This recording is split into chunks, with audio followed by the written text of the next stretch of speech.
Bien, yo quiero comenzar en el día de hoy con una serie del libro de Santiago, la carta de Santiago en el Nuevo Testamento.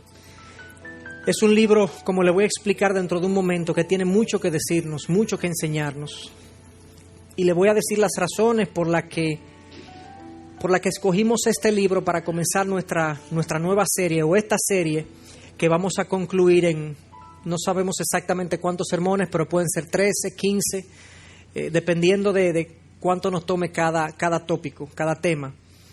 Pero normalmente cuando uno piensa en qué enseño, qué predico, uno tiene en consideración una serie de factores, entre los cuales está la realidad de la congregación, el momento que estamos viviendo y cómo un libro o un sermón puede hablarnos en esa situación en particular en la que estamos viviendo. Y yo creo que el libro de Santiago es muy apropiado y muy oportuno para la situación en la que nosotros nos encontramos como iglesia. En primer lugar, porque es un libro muy práctico, básicamente, esencialmente práctico, más que teórico y más que teológico. De hecho, esa fue una de las razones por la que el libro de Santiago fue uno de los últimos libros en ser aceptado como parte del Nuevo Testamento, como inspirado, a pesar de que fue el primero en escribirse. Se escribió aproximadamente entre el año 45 y 50 de nuestra era, o sea, unos 12, 13 años después que Jesús resucitó. Y a pesar de ser el primero, fue el último en ser incluido dentro del Nuevo Testamento, precisamente por su aparente falta de teología, pero obviamente cuando uno lo ve mejor, uno se da cuenta que no carece de teología tanto, sino que su enfoque es cómo vivir la teología, cómo vivir bíblicamente, no tanto cómo aprender más conocimiento. Y yo diría que eso es lo más complicado para nosotros como cristianos. Es muy fácil saber, es más difícil vivir y aplicar. Porque cuando tratamos de vivir y aplicar las verdades bíblicas en un mundo que es hostil a esas verdades, se nos complica el asunto. Y por eso yo entiendo que el libro de Santiago es muy, muy oportuno y muy apropiado para nosotros. De hecho, a pesar de que fue un libro que durante muchos años los estudiosos consideraron que tenía poca teología, es un libro y ha sido un libro muy, muy popular dentro del pueblo de Dios, dentro del pueblo cristiano. De hecho, es uno de los libros más citados del Nuevo Testamento. Muchos de nosotros quizás no sabemos que estos versos que yo voy a citar dentro de un momento se encuentran dentro del libro de Santiago, pero esto es una manera de ver qué tan popular está este libro entre nosotros. Por ejemplo, ¿quién no ha oído el versículo de tened por sumo gozo cuando os encontréis por diversas pruebas? Eso está en el libro de Santiago. El 1:8 dice, habla del hombre de doble ánimo, que es inestable en todos sus caminos. ¿Quién no ha oído acerca del hombre de doble ánimo del cual habla Santiago? El 1:13 dice que nadie diga cuando es tentado, soy tentado por Dios, porque Dios no tienta, no puede ser tentado por el mal y Él mismo no tienta a nadie. Eso está en el libro de Santiago.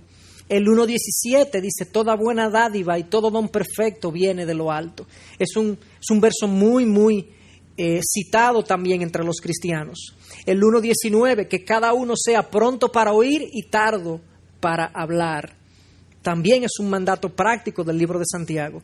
El 1:22, sed hacedores de la palabra y no solamente oidores. Una vez más, el libro de Santiago es que contiene ese pasaje. El 2:14, ¿de qué sirve, hermanos míos, si alguno dice que tiene fe, pero no tiene obras? 2:19, tú crees que Dios es uno, haces bien, también los demonios creen y tiemblan. Eso está en Santiago. El capítulo 3, los primeros 12 versículos, es una enseñanza muy práctica acerca del uso de la lengua.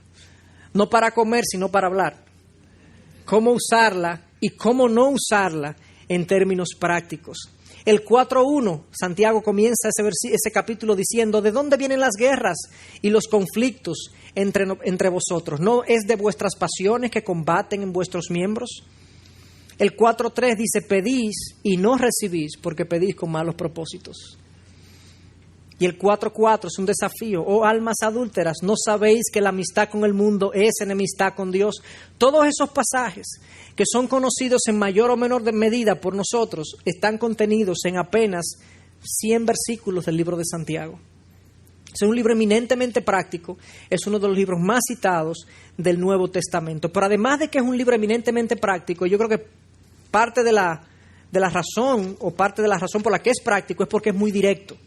Y esa es la otra razón por la que yo quisiera predicar ese libro.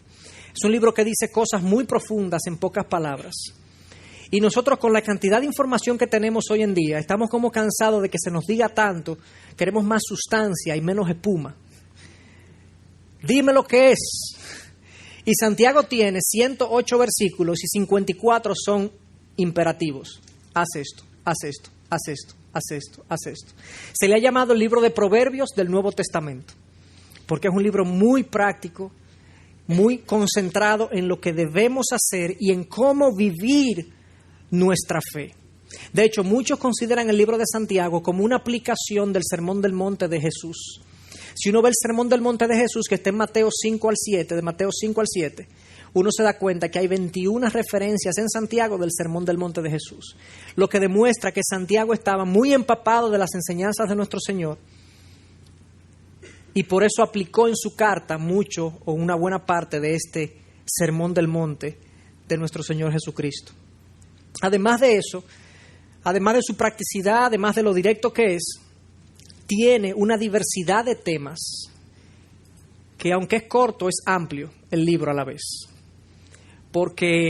Y yo creo que muchas de las realidades que vamos a ver en este libro, de alguna manera van a tocar la vida de mucha gente, porque tiene que ver con muchas cosas, tiene que ver cómo yo hablo, tiene que ver cómo me relaciono con los demás, tiene que ver cómo hago buenas obras, tiene que ver cómo creo en Dios, qué creo de Dios. O sea, hay muchas cosas que se ven en el libro de Santiago y yo creo que por esa razón también va a ser un libro que va a tocar muchas vidas. Y por último, la cuarta razón por la que quiero predicarlo es porque nunca se ha predicado en la iglesia. Entonces eso me facilita el trabajo, porque si redundamos va a ser mínimo en la redundancia. Entonces, con esa introducción, yo los exhorto a leer el libro de Santiago en una sentada. Son 5 capítulos. Es fácil de leer, es sencillo de leer, y yo creo que nos vamos a beneficiar todos de comenzar a estudiar juntos este libro.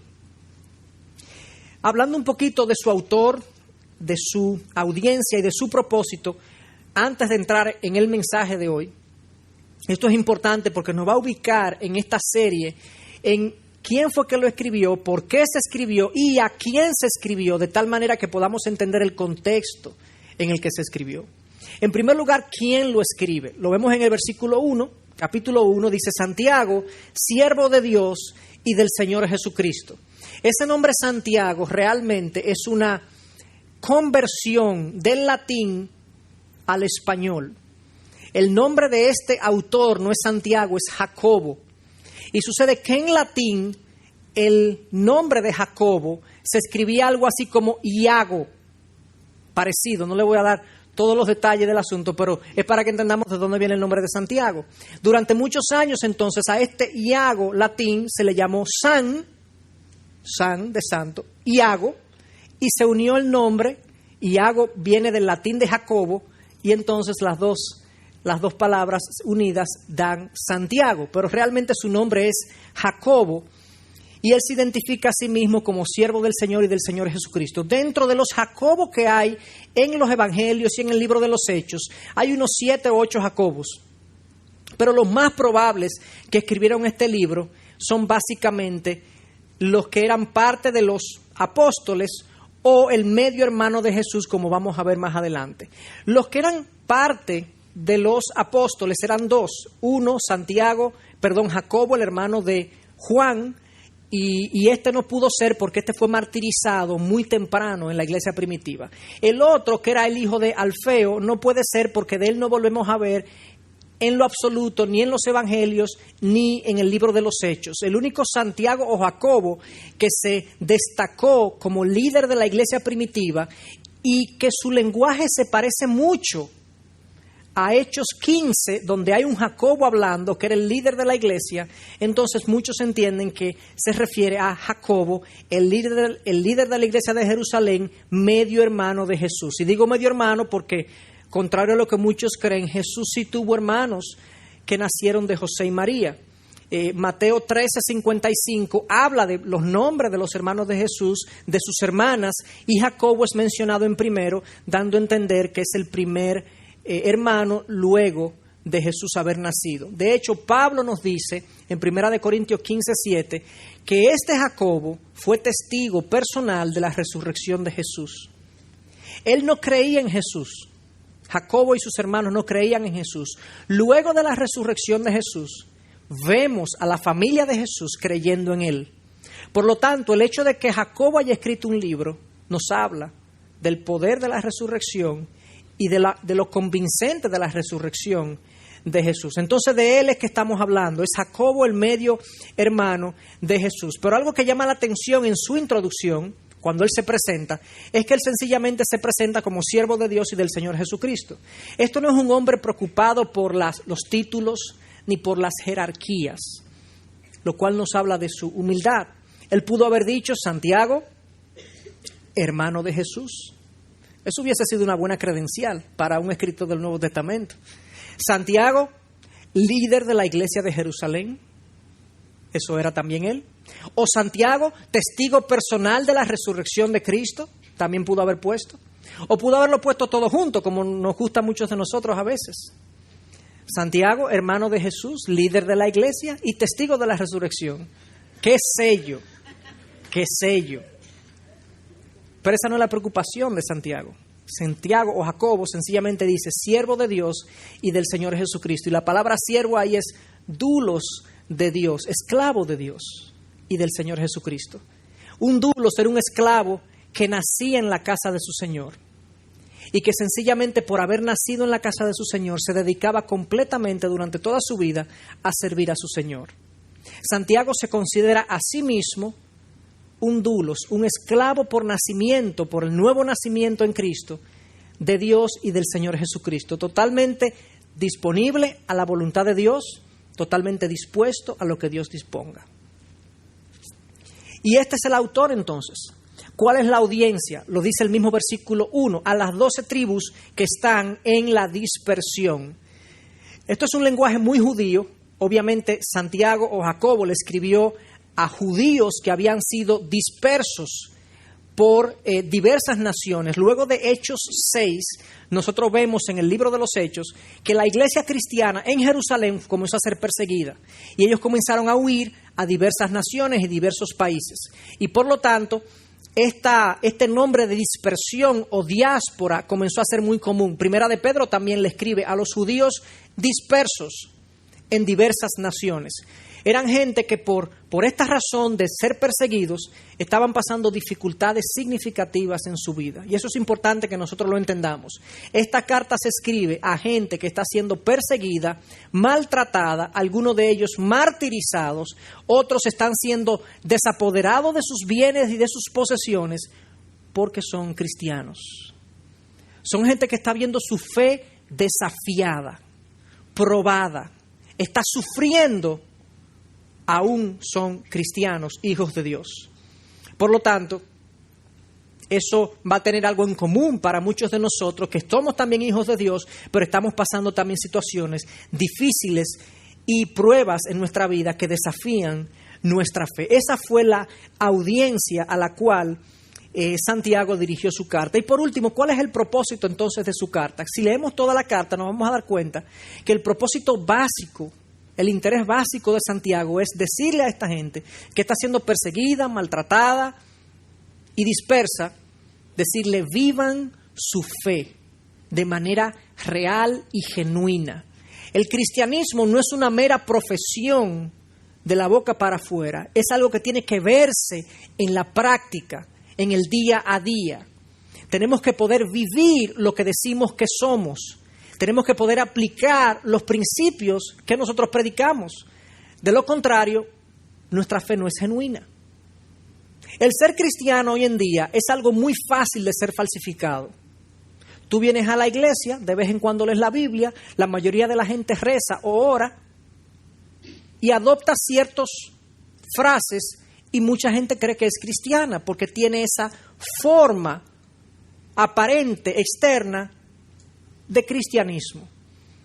Pero cuando su fe es probada y desafiada, su reacción, sus decisiones, sus actitudes son muy diferentes a lo que Santiago dice que se espera de un cristiano. Por lo tanto, la carta de Santiago nos va a comparar lo que yo estoy viviendo con lo que yo se supone que debo vivir como cristiano. Y va a ser una buena prueba para todos los que estamos aquí ver si mi fe, mi profesión de fe, se corresponde con mi accionar como cristiano. Va a ser una buena evaluación. Habiendo visto entonces el autor, la audiencia y el propósito de su carta, yo quisiera entrar entonces, dentro de un momento, a los primeros versos que hablan precisamente de las pruebas y las dificultades. Y lo hacen porque esa es la realidad de toda esta gente. Esa es la realidad que ellos están viviendo. Dificultades, pruebas, estrecheces, precariedades. Esa es la realidad que ellos están viviendo. Y quisiera hacer una salvedad de que hace unas semanas yo tuve la oportunidad de predicar y traje un mensaje que tiene que ver con dificultades también. En ese momento la enfoqué desde el punto de vista de que Dios permite las dificultades en nuestra vida como parte de su disciplina en nuestras vidas. Decía que habían 3 propósitos para la disciplina. A veces Dios, a través de su disciplina, nos corrige. Quiere que nosotros cambiemos de rumbo. A veces nos instruye, quiere que aprendamos algo. O a veces nos previene para que no caigamos en malas decisiones o en decisiones pecaminosas. Pero yo no quiero enfocar el mensaje de hoy, que tiene que ver con las pruebas, de la misma manera. Este es un mensaje mucho más personal, mucho más introspectivo acerca de lo que son las pruebas y las dificultades en mi vida. Yo lo he titulado entonces, Enfrentando mis pruebas y enfrentando tus pruebas, que cada uno de nosotros puede evaluar si nosotros estamos enfrentando las pruebas de la vida como se supone que el texto nos sugiere que lo hagamos. Y lo primero que debo hacer es aclarar el concepto de pruebas. Hay 2 tipos de pruebas, hay diferentes maneras de clasificarlo, pero en general hay 2 tipos de pruebas, de menor a mayor, digamos. La primera prueba o la primera dificultad de la cual quiero hablar son las dificultades cotidianas de la vida, que no son cosas, no vamos a decir que son cosas complicadas, son sencillamente problemas que son cotidianos, son del día a día, un carro que no prende, un calor insoportable, un tránsito que no avanza, un hijo que no obedece. ¿Quién no vive todas esas cosas? Alguien que me cae mal, algo que me sale mal, una lluvia me daña un cumpleaños o me daña el salón. Todos estamos expuestos ahí, ¿verdad? Todos estamos expuestos a esas nimiedades de la vida, a esas pequeñas frustraciones de la vida, que las cosas no salen como nosotros queremos que salgan, y a pesar de que son pequeñas, nos conducen a un estado de ansiedad o de ira o de molestia o de irritabilidad. ¿Quién no se ha irritado aquí cuando el tránsito no avanza? Y en medio del no avance se complica más cuando otros vienen y se meten y demás. Entonces uno se frustra y uno se aira y sale de nosotros acciones y actitudes que no se supone que deberían estar ahí, pero están ahí. Y yo diría que cuando yo me ahogo en ese tipo de pruebas, que son las 101 en el currículum de Dios, yo me ahogo ahí, démosle gracias a Dios que Él no me ha pasado a otro nivel de pruebas, que son más pesadas, más crónicas, más profundas. Pero ese es un tipo de prueba. Lo que pasa es que, según nuestra madurez, Dios ajusta las pruebas según mi nivel de madurez. Este es el otro tipo de pruebas, que son situaciones ya donde se desafía mi fe, donde yo llego a cuestionar incluso la bondad de Dios, donde yo llego a cuestionar si Dios está pendiente o no de mí. Yo no siento que Dios me escucha, yo no siento que Dios está pendiente de mis necesidades. Son cosas que sacan a la luz mis temores, mi desconfianza en Dios, mis pecados. Es a ese tipo de cosas a las cuales yo me quiero más bien referir en el día de hoy. Pueden ser enfermedades, una enfermedad crónica, significativa, una lucha constante con un hijo rebelde, una situación económica asfixiante, un matrimonio frustrante que no funciona, o unos padres abusadores y arbitrarios, que es una realidad que yo no le veo la luz al final del túnel. Son todas esas situaciones en las que en un momento dado yo estoy en la vida que no puedo salir de ellas y que desafían mi fe y cuestionan la bondad de Dios para mí. Ese tipo de dificultades, yo quisiera que la veamos a la luz de lo que Santiago dice en sus primeros versos. No es por casualidad que recientemente, de hecho el viernes pasado, aquí en este lugar vimos una película de la vida de Joni Eareckson Tada. Para los que no la conocen, Joni Eareckson Tada es una mujer norteamericana, hoy en día debe tener unos 60 años, pero en el año 1967 ella fue a un balneario con su familia, a una especie de lago, se sumerge en el agua, se tira de un puente bajito y da en el fondo con una piedra y sale de ahí, no inconsciente, pero mareada, aturdida. Su hermana la recoge y cuando la llevan al hospital su diagnóstico es que tiene una rotura de cuello, se le rompió el cuello. Razón por la cual ella, 17 años tenía en ese momento, iba a quedar cuadraplégica, o sea, sin poder caminar y sin poder usar sus brazos, o sea, sus extremidades no funcionan, solamente funciona su torso y su cuello y su cara, y que quizás en el tiempo, quizás ella podría volver a usar sus manos. Cuando uno ve una realidad así, una mujer hermosa, joven, extremadamente inteligente, cantante, atleta, pintora, o sea, una mujer que lo tenía todo en un sentido, y uno ve una situación como esa, la primera reacción que nos viene a la cabeza es qué desgracia. ¡Qué desgracia! Se tronchó su futuro, se acabó su vida. ¿Qué va a hacer esa mujer ahora? Imagínate, ¡ay, pobre familia! Y comenzamos a compadecer la persona, y eso tiende a ser nuestra primera reacción, y tiende a ser la reacción del que está viviendo esa situación. Normalmente cuando nos vienen dificultades a la vida, nuestra primera reacción es de, ¿qué es esto? Esto es un desastre, una desgracia, algo que no queremos, que nos resistimos a recibir. No puede ser. Y eso fue lo que esta mujer comenzó a experimentar desde ese momento. Y eso es lo que Santiago trata precisamente en sus primeros versos, de confrontar las actitudes incorrectas que nosotros tenemos cuando las dificultades de la vida nos alcanzan. Lo que Santiago trata de responder es, ¿qué se espera de mí como creyente cuando las dificultades de la vida vienen? ¿Qué es lo que se espera? Vamos a leer entonces el capítulo 1, versículo 2. Vamos a leer los 3 primeros versículos ahí. Dice el versículo 2, tened por sumo gozo, hermanos míos, el que os halléis en diversas pruebas, sabiendo que la prueba de vuestra fe produce paciencia. Y que la paciencia tenga su perfecto resultado, para que seáis perfectos y completos sin que os falte nada.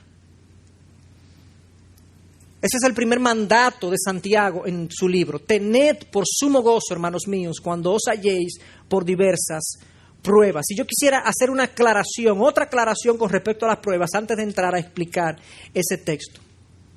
Y tiene que ver con lo siguiente. Hay pruebas que vienen por razones diferentes a otras. Por ejemplo, si yo tengo 30 años fumando y a los 30 años de yo estar fumando se me detecta un cáncer de pulmón, esa prueba al final es una consecuencia de mi decisión y de mi adicción, ¿cierto? No es lo mismo que al joven de 20 años que no ha fumado y que se le detecta un cáncer de pulmón. Él sencillamente está siendo receptor de una situación de la cual no es responsable. ¿Estamos de acuerdo? ¿Por qué yo hago esa aclaración? Porque lo primero que nosotros tenemos que hacer cuando estamos enfrentados a una situación difícil en nuestra vida, desafiante, es evaluar si yo he tenido algún rol en producir esa situación.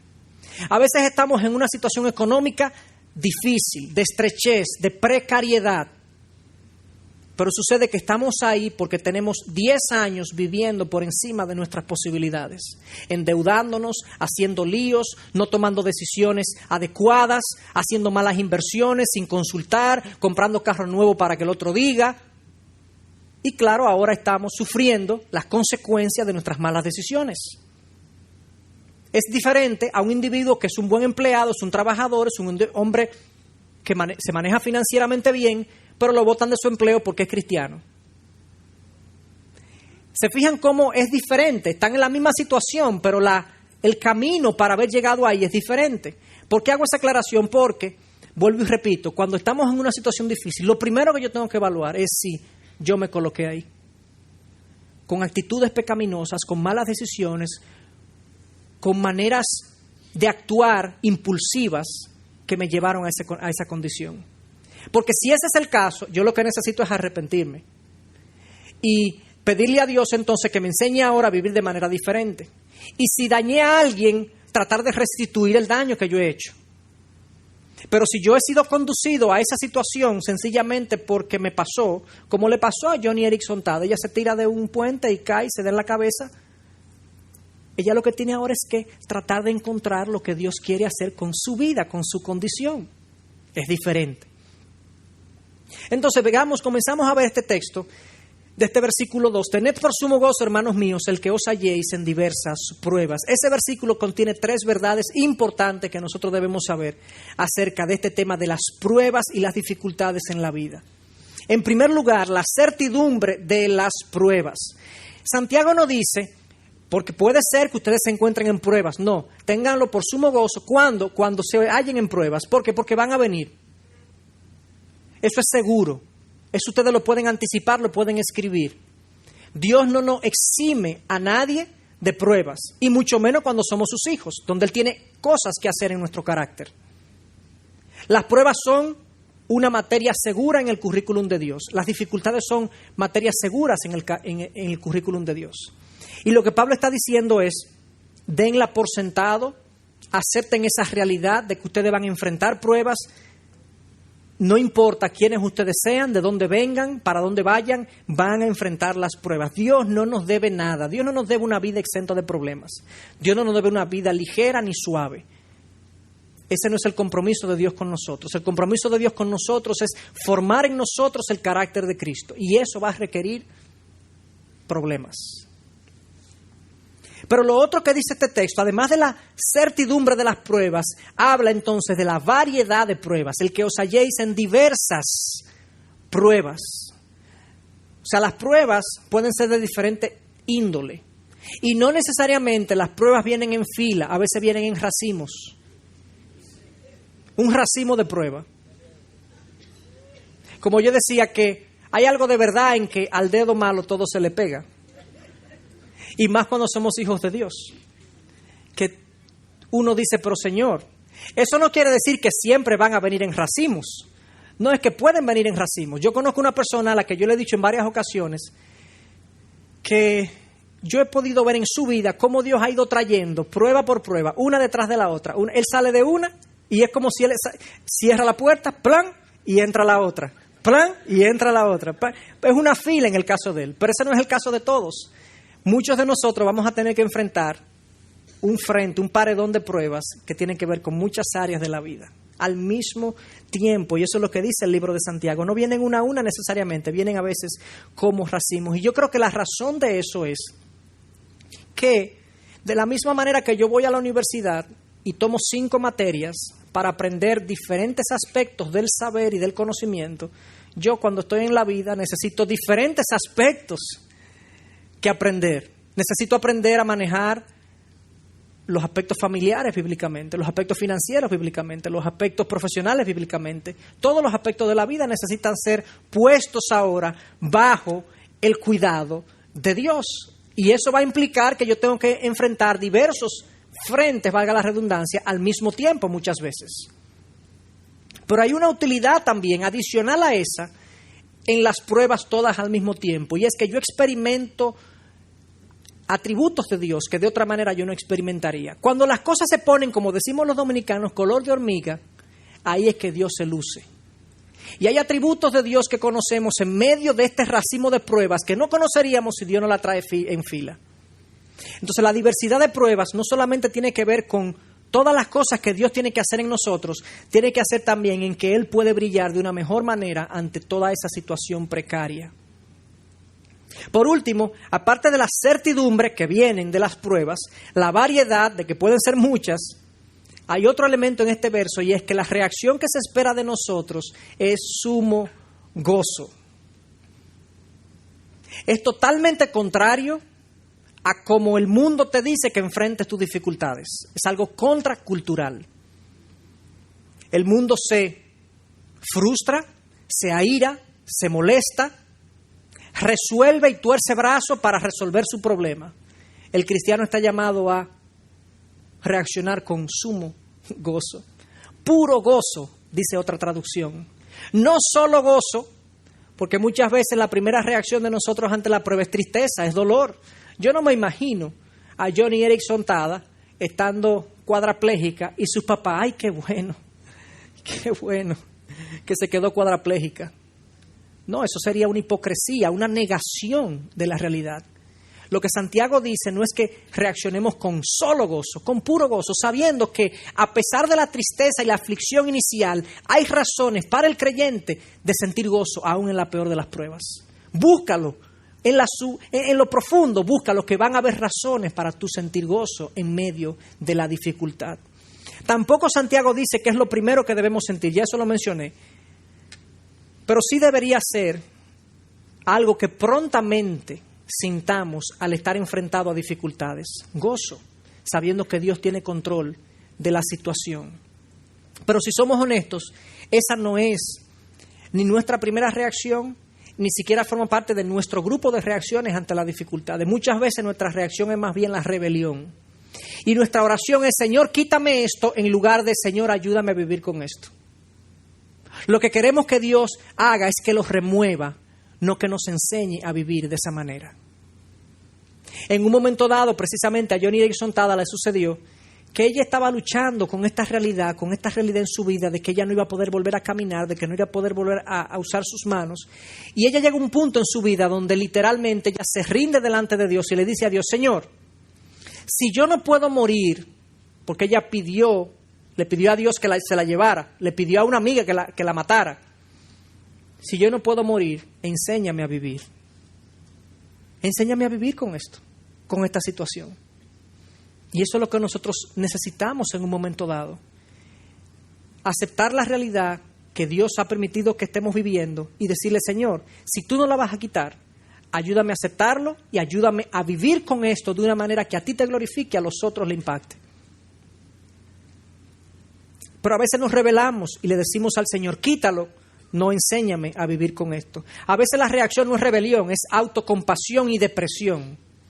Y yo me sumo en un estado de haciéndome la víctima, pobre de mí, qué pena que me pasó esto, yo no entiendo.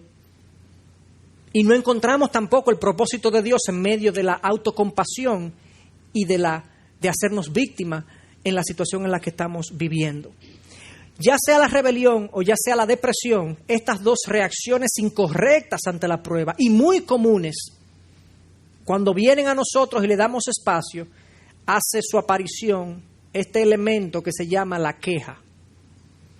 Y vivimos vidas quejumbrosas, llenas de insatisfacción y de frustración. Y cualquier sencillez es un pleito.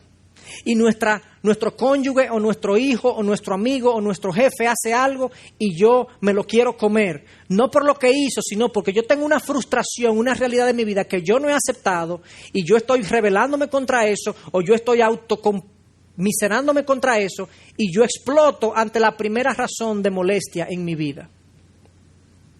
Y entonces la queja se hace presente. Pero la realidad es que toda reacción inadecuada ante la dificultad es una muestra de mi inmadurez como cristiano. Sea la rebelión, el oponerme a lo que Dios ha determinado, o sea la autocompasión, el cogerme pena por lo que Dios ha permitido, ambas cosas que me llevan a la queja son una respuesta inmadura a lo que Dios espera de mí, una respuesta inmadura de mi carácter. El mandato de Santiago, fíjense bien, dice: tened por sumo gozo, hermanos míos, el que os halléis en diversas pruebas, sabiendo que la prueba de vuestra fe produce paciencia. No es que disfrutemos el dolor en sí, no es que disfrutemos la prueba y la tribulación en sí. Eso es lo que creen algunas personas, que si van arrodillados de una comunidad a otra comunidad, Dios se va a agradar. pensando que el dolor en sí tiene valor. No, según Santiago, el versículo 3, el valor de la prueba y de la dificultad es por su efecto en mí, no es por el dolor en sí mismo.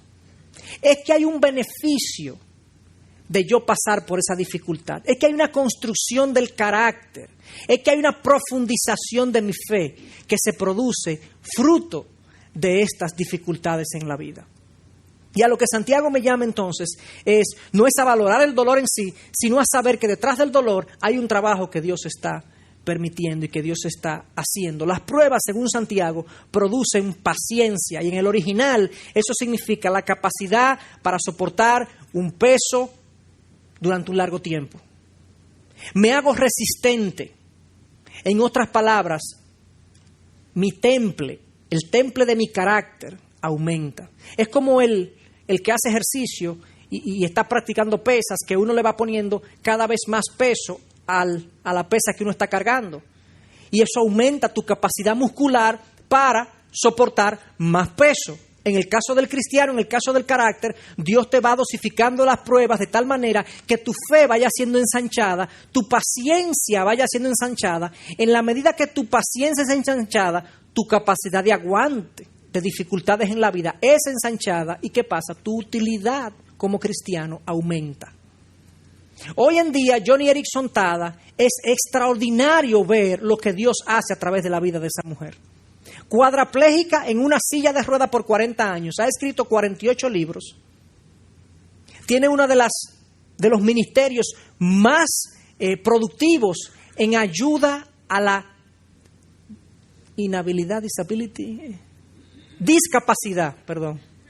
a la discapacidad. Tiene ayudas prácticamente mundiales. Casi 30,000 sillas de ruedas y otros equipos se distribuyen a través de su ministerio anualmente. Y los millones de gente que hablan, que están en condiciones parecidas, que hablan de la inspiración que Joni Eareckson Tada ha sido para ellos, es algo indescriptible. Entonces, al final, no aplaudimos el hecho de que Joni Eareckson Tada está cuadraplégica, no, pero aplaudimos el hecho de que Dios formó su carácter a tal punto que ella hoy es una inspiración para millones de personas. Lo que pasa es también, hermanos, es que muchos de estos beneficios se ven retrospectivamente. Yo nada más lo entiendo cuando miro para atrás. Ahora es que yo entiendo lo que Dios está haciendo. Pero nosotros que estamos aprendiendo, debemos tener la confianza y la fe en medio de la prueba de que aunque yo no vea el beneficio, ya yo sé que Dios está detrás de algo bueno cuando permite la prueba. Y fíjense que el beneficio aquí, según el versículo 4, dice lo siguiente: y que la paciencia, luego que tu capacidad de aguante aumente, tenga su perfecto resultado. Esa frase es muy importante porque lo que dice es, si tú aguantas como debes aguantar, pacientemente, el resultado de eso va a ser que seas perfecto y completo sin que os falte nada. En otras palabras, si tú reaccionas adecuadamente a tu prueba, a tu dificultad, hay una plenitud del carácter que tú alcanzas que no vas a alcanzar si no te sometes adecuadamente a la prueba, si no te sometes pacientemente a la prueba. Este beneficio de perfecto y completo, es importante hacer una diferenciación entre esas dos palabras, porque perfecto habla de madurez, perfecto y completo. Si completo habla de en todas las áreas de tu vida. En otras palabras, Dios está buscando a través de la prueba tu madurez en todas las áreas de tu vida. Ese es el resultado de la prueba. Ese es el motivo del gozo. No es la prueba en sí. El motivo del gozo es que el resultado de la prueba en mí va a ser madurez en diferentes y en todas las áreas de mi vida. Había un director de empresa, un empresario que decía lo siguiente. Él lo decía para su empresa, pero yo creo que tiene aplicación para esta verdad, y es que él decía: los problemas son el precio del progreso. No me traigas nada excepto problemas. Las buenas noticias me debilitan. No me diga que la cosa está bien, porque cuando la cosa está bien es que no tenemos nada que mejorar. Tráeme un problema, vamos a resolverlo, así mejoramos. Cuando alguien viene y te critica, cuando alguien viene y te observa algo, cuando alguien viene y te señala un defecto que tú tienes, no, pero tú me malinterpretaste. Siempre nos resistimos, nos defendemos, nos justificamos. No, dile, mira, gracias muchacho, gracias. Gracias, porque así mejoro, así me perfecciono, así supero mis debilidades y mis pecados. Pero esa es la realidad. A veces reaccionamos ante las pruebas de una manera inadecuada, con queja, con rebelión, no lo vemos a través del lente de Dios y estamos luchando entonces. Y en esa lucha no nos sometemos pacientemente a la prueba y no se produce el resultado que Dios quiere producir. ¿De qué manera entonces podríamos nosotros aplicar esto a nuestra vida? ¿De qué manera pudiera una prueba, una dificultad en mi vida generar gozo, como dice Santiago? Yo creo que si nosotros nos hacemos estas 5 preguntas que yo voy a compartir y las pensamos y las reflexionamos, vamos a encontrar en cada dificultad algo por lo cual alegrarnos, algo por lo cual gozarnos, algo por lo cual decirle gracias, Señor, que tú estás permitiendo esto en mi vida, porque he visto que hay algo que se está produciendo. La primera pregunta que yo diría que nos debemos hacer es: ¿qué pecados está esta prueba, esta dificultad revelando en mí? ¿Qué pecados hay? Les voy a poner algunos ejemplos. Cuando hay enfermedad en mi vida, la enfermedad es muy buena. Parece una contradicción eso, ¿verdad? La enfermedad es muy buena en sacar de mi corazón la falta de fe en Dios. En decirme, tú eres un incrédulo. Tú no confías en que Dios puede hacer algo bueno de esta situación. O saca de mí la falta de sumisión a la voluntad de Dios, de que no acepto lo que Dios ha determinado. Cuando estamos en situaciones económicas precarias, ¿qué es lo que más típicamente sale a flote? Mi falta de contentamiento y mi queja. Lo ubico, yo lo veo de una vez. Cuando me falta algo, cuando no puedo hacer lo que quiero, no puedo comprar lo que quiero, lo que me gusta, esas estrecheces, ¿qué saca de ti? Bueno, gracias, Señor, que por lo menos tengo mis necesidades cubiertas, esa es la actitud, o un tarjetazo y resuelvo de otra manera. Problemas familiares son muy buenos en sacar la desobediencia a la palabra. Cuando hay problemas familiares, vamos a poner un ejemplo de un matrimonio. Normalmente los problemas en el matrimonio se producen porque hay alguien que no entiende su rol correctamente y no está haciendo lo que se supone que la palabra le dice que haga. Uno va donde la esposa y le dice, sométete a tu marido, y la esposa dice, bueno, sométete a tu marido, usted no lo conoce. Pero sométete, confía en Dios. Vendrá después el resultado, no queremos esperar. O al esposo se le dice, tú tienes que amar a tu esposa como Cristo amó la iglesia. Uy, usted no conoce a mi esposa. Se la voy a presentar para que usted vea si esa mujer puede ser amada de esa manera. Esos problemas familiares desafían y sacan a la luz que tú no obedeces la palabra y que yo no obedezco la palabra, porque no queremos vivir según sus instrucciones. Conflictos personales, donde somos calumniados, donde somos ofendidos, son muy buenos en sacar mi orgullo y en sacar mi falta de perdón y resentimiento. Fulano de tal habló mal de mí, cruz y raya con fulano de tal, lo borramos del mapa. Para mí, yo lo perdono, pero está muerto para mí. ¿Qué es lo que está saliendo con esa prueba? Está saliendo mi resentimiento, mi orgullo, mi falta de perdón. ¿Se dan cuenta cómo las pruebas sacan los pecados? Y yo tengo que preguntarme, ¿qué pecados está esta prueba revelando? Económica, de enfermedad, de familia, de conflicto personal. ¿Qué me está diciendo de mi carácter? ¿Qué tengo que quitar? ¿Qué tengo que cambiar? ¿De qué tengo que arrepentirme? A veces, la pregunta que tenemos que hacernos es, ¿qué virtudes está esta prueba formando en mí? Hay virtudes que se forman. Confianza en Dios, paciencia, capacidad de o aprender a perdonar a otros. Hay muchas cosas que se forman en medio de la prueba. Y algo importante es que por encima de todo lo que sucede en mi vida, cuando yo paso la prueba apropiadamente, yo me hago capaz ahora de ayudar a otros en la misma circunstancia.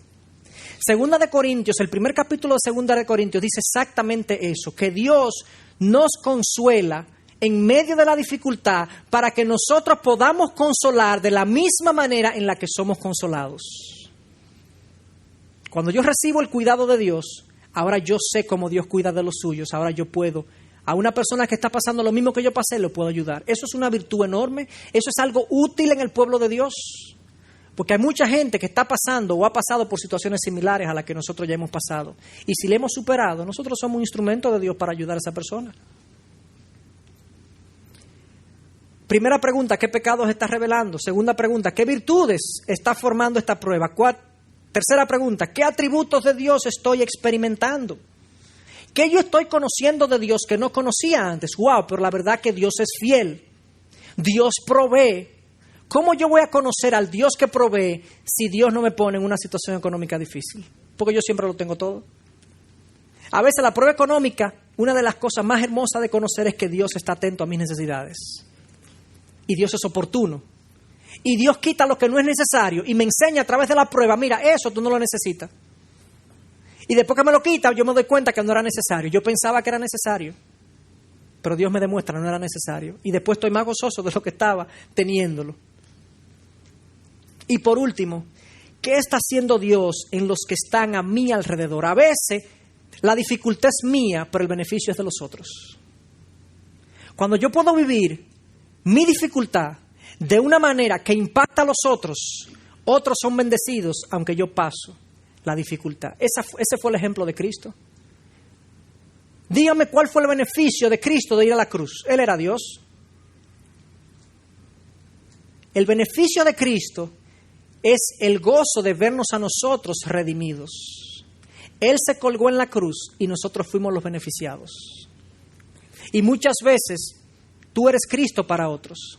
Tú pasas la prueba, pero otro es el beneficiado. Otro conoce a Dios por la manera como tú pasas la prueba. Otro ve el poder de Dios a través de la manera como tú enfrentas la prueba. Y muchas veces eso, ver lo que Dios está haciendo a mi alrededor, me llena de esperanza y de consuelo de saber que mi sufrimiento no es en vano. Joni Eareckson Tada dice exactamente eso, que cuando ella ve los millones de gente que Dios ha impactado a través de su propia vida, ella dice hoy en día, eso es lo mejor que me pudo haber pasado a mí. ¡Wow! ¡Qué perspectiva de una situación tan crónica como esa! Permanecer en una silla de ruedas de por vida. Yo veía recientemente, con esto concluyo, una caricatura que le enviaron a ella. Ella es pintora, pinta de una manera extraordinaria, increíble los cuadros de esa mujer. Ella pinta con la boca y se pone el pincel y pinta. Pero entonces también muchas personas que pintan le mandan pinturas a ella, le mandan caricaturas. Le enviaron una caricatura donde ella aparece bailando con su esposo. Y el baile es en el cielo. Y la silla de ruedas se ve en una nube. Dice ella, yo no sé qué hace la silla de ruedas ahí, pero yo cuando la vea allá arriba en el cielo le voy a dar una patada. Pero la caricatura lo presenta a ella bailando con su esposo. Y ella dice, sí, yo voy a bailar contigo, pero mi primer baile será con Jesús. Mi primer baile será con el Señor. Al final, por más duro que sea, lo que estamos viviendo aquí es temporal. Eso va a pasar en un abrir y cerrar de ojos. Estaremos frente a nuestro Señor, disfrutando por la eternidad de sus riquezas en gloria, de cuerpos perfectos, situaciones perfectas, en donde podemos adorar a nuestro Dios. Ojalá el Señor nos dé esa perspectiva de la vida, de los problemas, de las dificultades, y podamos gozarnos en medio de lo que Él está haciendo con nosotros. Integridad y Sabiduría es una producción que llega hasta ustedes gracias a los aportes de individuos y empresas comprometidos con la defensa de la fe. Para más información, preguntas y comentarios, visite nuestra página de internet www.integridadysabiduría.org. En esta página encontrará información sobre la producción de este y otros recursos que ponemos a su disposición, como también las formas en las que usted puede contribuir con la producción de programas como estos. Les invitamos nuevamente a visitar nuestra página de internet www.integridadysabiduría.org. Será hasta la próxima, cuando nos reencontremos con Integridad y Sabiduría.